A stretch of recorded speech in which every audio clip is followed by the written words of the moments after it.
Hello my lovely gamers, my name is Jonal and today we're taking a look at how to counter Junkrat, which have been a nuisance for a lot of players here in this new season here. After his buffs, a lot of players started, hey, you know what, let's play Junkrat, and seemed to be working great, and some people will go as far as call him overpowered. I don't think so. I never thought that Junkrat really was overpowered. However, I'm also one of those players that always thought that Junkrat was a good hero, you know. I really like playing him a lot because a lot of players don't know how to handle that amount of damage. However, today we're going to take a look at how to counter this hero. What should you do if you meet a Junkrat, especially how your team should operate, what heroes you might want to be able to pick or play to do this. And before I start, I will have to say that I have made a video called How to Counter in Overwatch, which I really recommend you watch. There's a link to it down in the description. You can watch this after you watch this, where I explain how countering works in Overwatch. Because when you have a situation like this where there's one hero that you need to counter, it's not just about countering him. You also need to think about how the entire enemy team composition is set up. But with no further ado, guys, let's just try to jump into it. I'm gonna try to shorten this down as fast as possible. Now, the most, what can I say, perfect way of countering something like a Junkrat, of course, depending on the enemy team composition, is for you guys to just run a dive. More precise, run something like a Winston and a D.Va, and then maybe like a Genji, and some other, and one more DPS, and then 2 supports, right? Like a standard, just a classic dive. And the reason for that is, when it comes to heroes like Junkrat, what he's really good at is slow moving or slow engagements. If you have to use a lot of time to get up to the choke and then pass through the choke to engage him, that's when he is, well, working the best, because he will have destroyed your shield, he will have made you guys weak, maybe use your Zarya bubble, maybe Ana has to use her nade and stuff like that, and essentially that making a lot of trouble. And if you don't have a Lucio, which in competitive you don't always have a Lucio, it can be especially a problem, because if you run Death Ball, closing one of these chokes can be very, very hard, because you will move so slowly through them, and Junkrat will destroy you guys before anything will ever happen.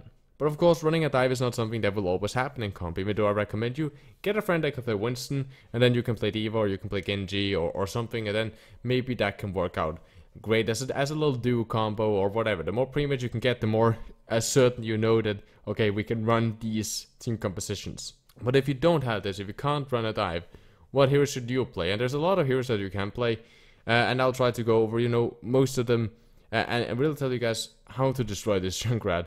Of course, as I said, in countering an Overwatch, as I will mention in the video that I mentioned earlier, it's not only about countering him, you also need to take into counting the enemy team. Now, of course, playing against Junkrat, flankers are a great thing, right? Because a lot of time what will happen is there's a choke, and the choke will be spammed by nades and everything, right? And damage and damage and damage. There will be all these kind of shields in front of the Junkrat, maybe a Reinhardt, maybe an Orisa, and that becomes a big pain in the ass. So what you want to do is sometimes just going a flanker, going either Tracer or Genji, depending on your aim, depending on what you're comfortable on, and just going past that and into the enemy team, or more directly into the Junkrat. Of course, watching out, not going in a straight line towards him. If you're a Tracer, you can blink on a flank, blink up to him and empty a mag and then melee, and he is probably dead. And in general, apply pressure to him, because also if he is focusing on killing you or shooting at you, and you are sure that, okay, I can do this, I can survive this and all that, then he will not be able to spam the choke, and hopefully your team will be able to engage. However, you can of course not do this alone. If you go in and your team just stands in the choke, you're just kind of screwed, right? The enemy team will turn around, kill you, and then they will go back to holding the choke. And if you don't want to play a flanker, if you can't play a flanker, then there are more quote-unquote meta options, if you don't call flankers meta. Hit scans, McCree and Soldier, especially Soldier, because you can break the shields, you can break the barriers, you can really apply pressure, and as soon as you see the Junkrat, just tap him in the head, just fire some nice rounds, some heals rockets towards him, applying pressure to him. You might not kill him, but you will apply pressure, and in general, by weakening the main group of the enemy team, you can create an opening so you guys can actually go in and you can deal with the Junkrat, because that's a big problem a lot of time. You can't get to him, and by playing someone like a hitscan, you can deal massive damage, and getting a lot of picks. And especially someone like McCree, for example, you can get very high burst damage off, getting some kills in the main group, doing that your team is more confident, will push in, you have an advantage, and you can quickly snipe the Junkrat, and you can continue moving. Snipers is of course also a great option if you're a good sniper and the enemy team is not countering you. Of course, knowing when to swap is very great, but especially if there's no shields around him, or low amounts of shields, or like they have an Orisa and you have a Pharah, the Pharah will destroy the Orisa shield all the time. There's always an opening, so Widowmaker can just come there and land an easy headshot if you're really good at aim with her, then that also might be an option. Personally, I'm not that much into Hanzo versus Junkrat picks. Then I'd rather use the Hanzo 2 in general, just destroy the enemy team and then work on from there. But of course, it is an option as well. The problem is if the Junkrat is standing far back, which is a lot of time the problem. They're so far back and so hard to reach and just kind of lobbing nades from their spawn room almost directly into the choke. Then you guys have that problem that Hanzo will be less effective than someone like a good Widowmaker, but that's of course up to you individually. And then really the biggest DPS here that I can think about is just pick a Pharah. If they don't have enough hit scan, or you have a Mercy friend, or especially if they don't run, if they only have a soldier for example, and you have a Mercy, you can really just destroy them, right? In general, you can destroy them with the Pharah, and if you can fly around there and you can just lob rocket after rocket after rocket at Junkrat, because he's normally in that position where he's not too close to anyone.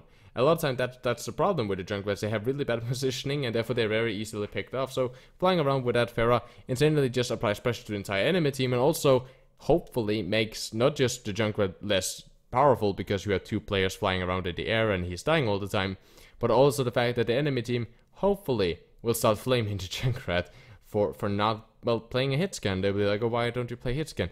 That's also a factor that you have to take into consideration. But even if that doesn't happen, the Pharah is dominating the Junkrat. He has problems getting to her.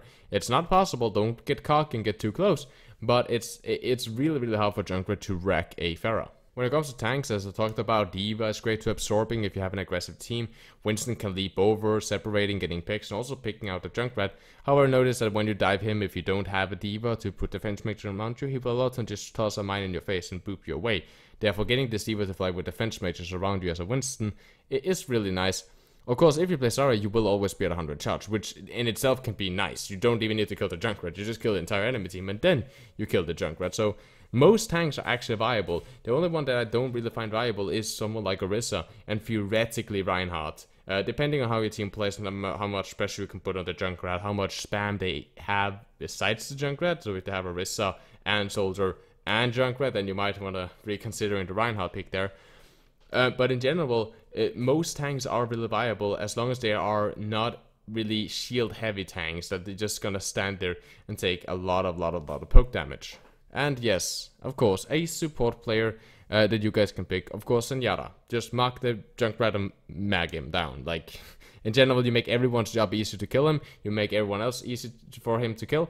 So it's kind of like having a Zenyatta to just discard something is very easy. Broken Yada, as my teammate calls them, is an easy way to just wreck everyone. And you can, if you can land a really nice like right click onto Junkrat, it's an easy pick and he's out of the picture, or at least he is getting zoned a lot. Besides that, guys, I really hope that you guys enjoyed this video. If you did, then press like and dislike. If you didn't, follow me on Twitter, that would be nice. I'm also Twitch streaming, actually. So I'm Twitch streaming Monday, Wednesday, and then like Friday, Saturday, Sunday-ish, depending on how it goes with tournaments and stuff like that.